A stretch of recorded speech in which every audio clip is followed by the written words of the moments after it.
সর্বম শিবময়ম শিবানন্তা শিবকৃপানন্তা।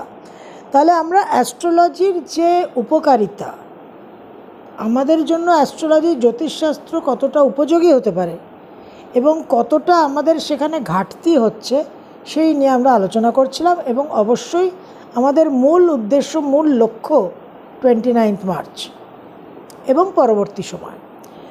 তো আমরা আমাদের যে ডিমান্ড সাপ্লাই চেন, কাম এবং অর্থ পুরুষার্থ, সেটাকে আমরা অগ্রাহ্য না করে সেখানে আমাদের যা কিছু চরিতার্থ করার করব, কিন্তু মোক্ষ পুরুষার্থকে ভুললে হবে না। এবং অ্যাট এভরি স্টেপ ত্যাগতেন ভুঞ্জিত, ত্যাগযুক্ত ভোগ উপনিষদে পরিষ্কার বলা আছে। তো এই যে দ্বাদশ ভাব মীন রাশি, এই মীন রাশির যে দ্বাদশ ভাব, এই দ্বাদশ ভাবকে আমরা একটা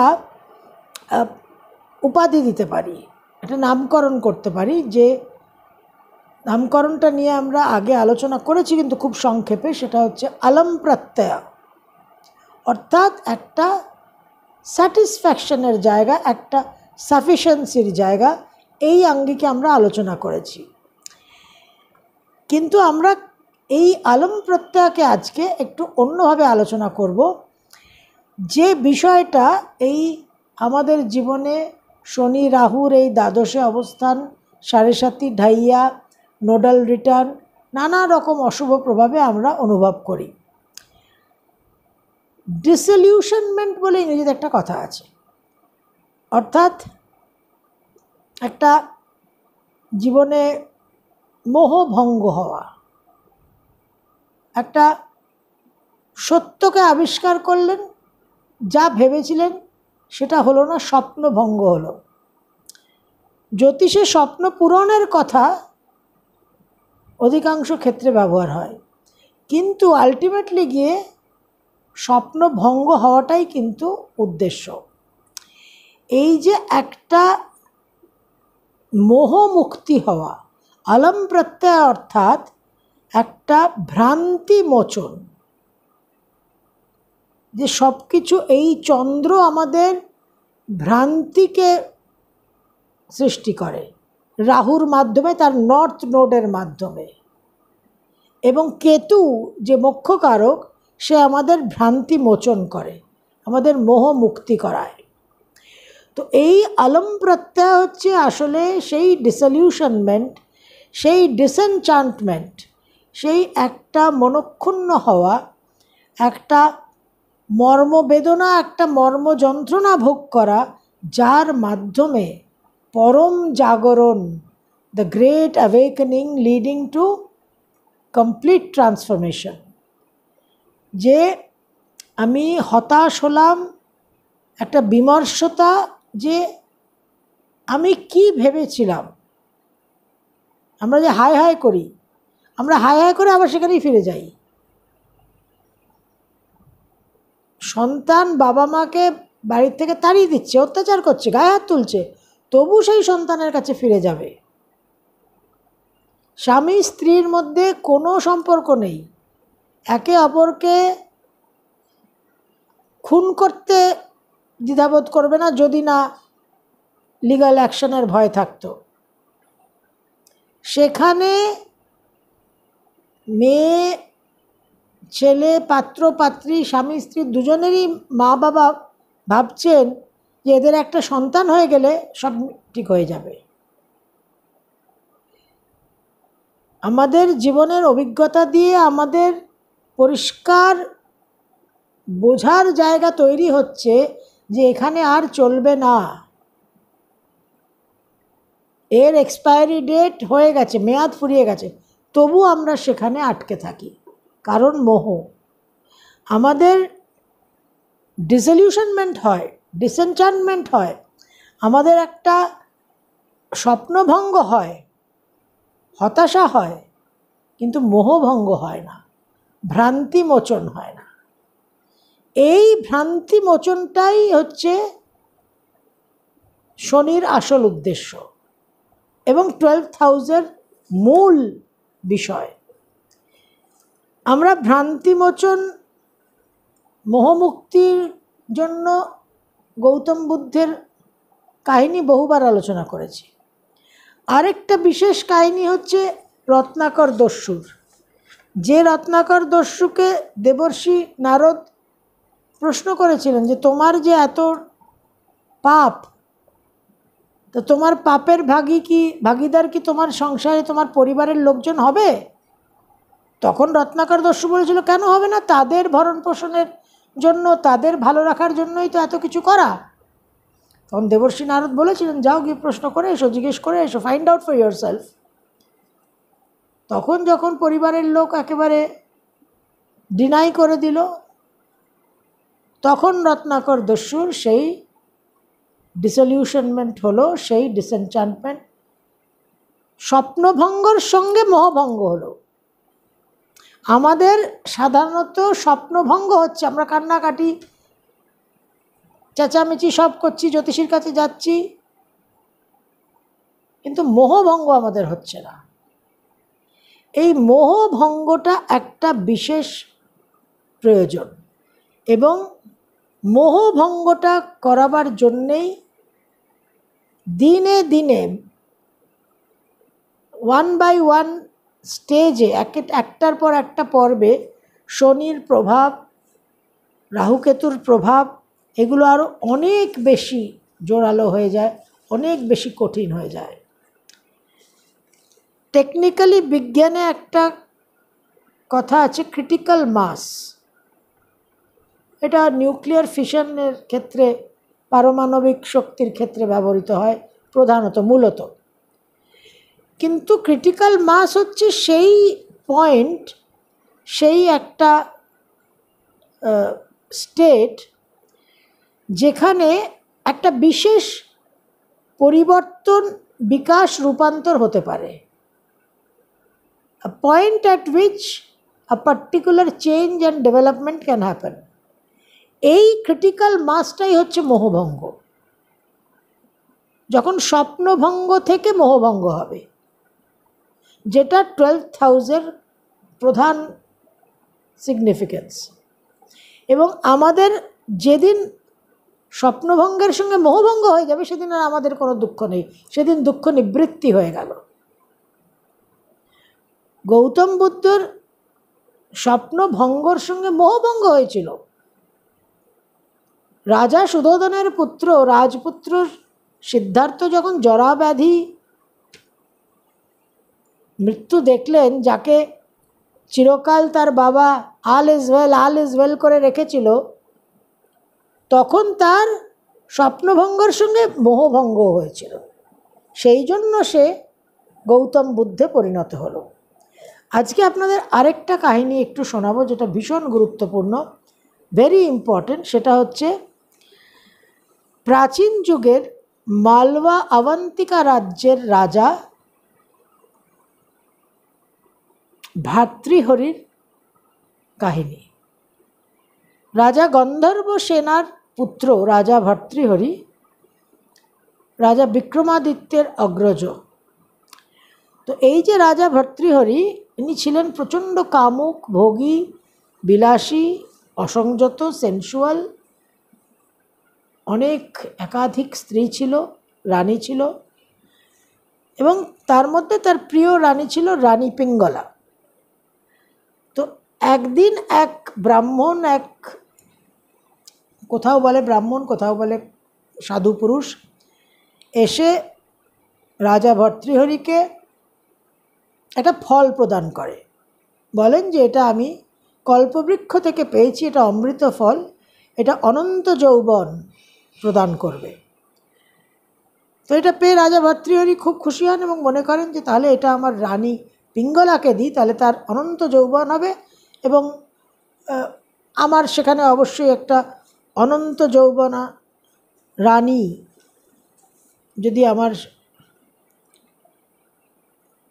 প্রাসাদে থাকে এবং সে আমার প্রিয়, তাহলে আমি তার রূপ যৌবনকে আমি ভোগ করতে পারবো।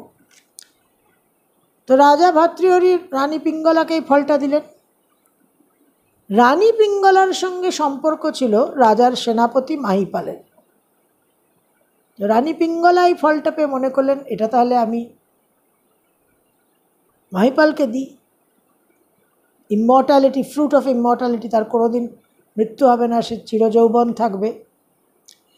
সেনাপতি মহিপাল সেই ফলটা পেয়ে তার সঙ্গে যার সম্পর্ক ছিল, তার যে রক্ষিতা ছিল, তাকে সে এটা উপহার দিল। এবার সেনাপতি মহিপালের যে রক্ষিতা, সে ভাবল যে এই রকম একটা ফল, যে ফল খেলে মানুষ চিরযৌবন হবে, অনন্ত যৌবন হবে, সে অমর হয়ে যাবে, এটা তো অবশ্যই রাজার প্রাপ্য। রাজা যদি এটাকে পায় তাহলে তিনি একটা অমর হলে আমাদের পুরো রাজত্ব, আমাদের পুরো সুরক্ষা, আমাদের সমস্ত ভালো মন্দ হিত সব কিছু একেবারে সুনিশ্চিত হয়ে যাবে। তো সেই সেনাপতি মহিপালের যে রক্ষিতা ছিল, প্রেমিকা ছিল, সে গিয়ে ওই ফলটা রাজা ভর্তৃহরিকে দিল। ওই ফল যখন রাজা ভর্তৃহরির কাছে ঘুরে পৌঁছল, তখন রাজা ভর্তৃহরির আলম প্রত্যয় হলো, স্বপ্নভঙ্গ হলো, এবং সেখান থেকে হলো মোহভঙ্গ, মোহমুক্তি। আমাদের জীবনে এই জিনিস হলে আমরা কি করতাম? আমরা কি করে থাকি? সঙ্গে সঙ্গে আমরা তারাপীঠ ছুটব, তান্ত্রিকের কাছে যাব, যে এই যে আমার রানী পিঙ্গলা, তার সেনাপতি মহিপালের সঙ্গে সম্পর্ক আছে, সেই সম্পর্ক বিচ্ছেদ করো এবং তাকে এমন বশীকরণ করে দাও যে সে আমাকে ছাড়া আর কারোর কথা ভাবে না। তো এই যে ক্রিটিক্যাল মাসে পৌঁছতে হবে, একটা ওই সেই হিন্দি সিনেমার গান আছে, বেওয়ফা সে দিল লাগা কে রো পড়ে। তো বেওয়ফা সে দিল লাগা কে রো পড়ে আমাদের দৈনন্দিন কাহিনী। এই জন্য আমাদের ওই চাক্কি পিসিং চলছে, আমাদের আর ওই সাইকেল থেকে কোনো নিষ্কৃতি নেই, ট্রান্সফরমেশনটা আমাদের জীবনে হয় না। Rahu north node of the moon যে ইলিউশনটা তৈরি করছে, যে ভ্রান্তিটা তৈরি করছে, সেই ভ্রান্তি মোচন আর আমাদের হয় না। আমরা সেই রাহুর ইলিউশনকে ডিমিস্টিফাই করতে চাই না। আমরা এনচান্টেড থাকতে চাই। রাহুর যে ইলিউশন, রাহুর যে মোহ, সেই মোহে আমরা মোহিত হয়ে জীবনযাপন করি। এই জন্য আমাদের রাহুই আমাদের রিবার্থের কারণ। এই রাজা ভর্তৃহরি যখন কামুক রাজা ছিলেন, ভোগী রাজা ছিলেন, তখন তিনি শৃঙ্গার শতকম রচনা করেছিলেন। যে শৃঙ্গারের কত রকম কি উপায় আছে যাতে রানীর সঙ্গে বিপরীত লিঙ্গের সঙ্গে সুখ ভোগটা আরও উন্নত মানের হয়, শৃঙ্গার শতকম। এবং এই রাজা ভর্তৃহরি মোহভঙ্গ হওয়ার পর বৈরাগ্য শতকম লিখলেন। এই হচ্ছে জাগরণের ফল। তো রত্নাকর দস্যুর মধ্যে যে বাল্মীকি প্রতিভা ছিল, সেই বাল্মীকি প্রতিভা সব জীবাত্মার মধ্যেই আছে, কিন্তু সেই প্রতিভাকে জাগ্রত করার জন্য স্বপ্নভঙ্গ থেকে মোহভঙ্গ হতে হবে। এই যে বুধ শুক্র বক্রী, বুধ নিচস্থ বক্রী, শুক্র তুঙ্গস্থ বক্রী, সঙ্গে রাহু, সেখানে শনি ঢুকবেন, সেখানে গ্রহণ হবে। এটা is a clear shake up and wake up call. এটা আমাদের একটা ইমোশনাল আর্থকোয়েক হবে, একটা ইমোশনাল ট্রেমার্স অ্যান্ড সুনামি হবে। প্রকৃত রূপে বাস্তবিক ক্ষেত্রে বিরাট বড় ভূমিকম্প, সুনামি, বিরাট মাপের, বড় মাপের সুনামি এবং আর্থকোয়েক ইজ ব্রুইং, সম্ভাবনা ভীষণ বেশি, ভীষণ ভীষণ বেশি, নিঃসন্দেহে। কিন্তু তার সঙ্গে অ্যাট দ্য মেন্টাল লেভেল আমাদের কিন্তু ইমোশনাল আপহিভালটা বিশেষভাবে হতে চলেছে এই 12,000। কারণ এখানে বাত পিত্ত দোষের বাত দোষ যেটা সেটা অ্যাক্টিভেটেড হবে, সেটা নিয়েও আমরা অবশ্যই আলোচনা করব, আপনাদের আগেও বলেছি। তো এই জায়গাগুলো খুব গুরুত্বপূর্ণ। এবং এই যে আলম প্রত্যয়, এই যে প্রকৃত বিষয়কে অনুধাবন করা, এই নিয়ে বৃহদারণ্যক উপনিষদে মহর্ষি যাজ্ঞবল্ক্যের সঙ্গে ব্রহ্মবাদিনী মৈত্রেয়ীর বিশেষ সংবাদ আছে, অপূর্ব সে সংবাদ। মহর্ষি যাজ্ঞবল্ক্যের সঙ্গে ব্রহ্মবাদিনী মৈত্রেয়ীর সংবাদ। সেখানে মহর্ষি যাজ্ঞবল্ক্য বলছেন, নবারে পত্যু কামায় পতি প্রিয় ভবতি, আত্মনস্তু কামায় পতি প্রিয় ভবতি। নবারে জয়াদি कामाय जयप्रिय भवति, आत्मनस्तु कामाय जयप्रिय भवति। नवारे सर्वस्य कामाय सर्वं प्रियं भवति, आत्मनस्तु कामाय सर्वं प्रियं भवति। और एक बार श्लोकटा बोले नी, नवारे प्रत्युः कामाय पति प्रियो भवति, आत्मनस्तु कामाय पति प्रियो भवति। नवारे जायायै कामाय जया प्रिय भवति, आत्मनस्तु कामाय जया प्रिय भवति। नवारे सर्वस्य कामाय सर्वं प्रियं भवति, आत्मनस्तु कामाय सर्वं प्रियं भवति। এই যে মহর্ষি যাজ্ঞবল্ক্যের উক্তি, এটা যে আমাদের জীবনের পরম সত্য এবং বেদের সত্য, এই সত্যকে অনুভব করতে হবে, সেটাই আমাদের জীবনের আলটিমেট লক্ষ্য। এবং এই মহর্ষি যাজ্ঞবল্ক্যের যে উক্তি, মহর্ষি যাজ্ঞবল্ক্য এবং ব্রহ্মবাদিনী মৈত্রেয়ীর যে সংবাদের যে অংশ, সেটা নিয়ে আমরা আগামী ভিডিওতে বিস্তারিত আলোচনা করব। সর্বম শিবময়ম শিবানন্তা শিবকৃপানন্তা।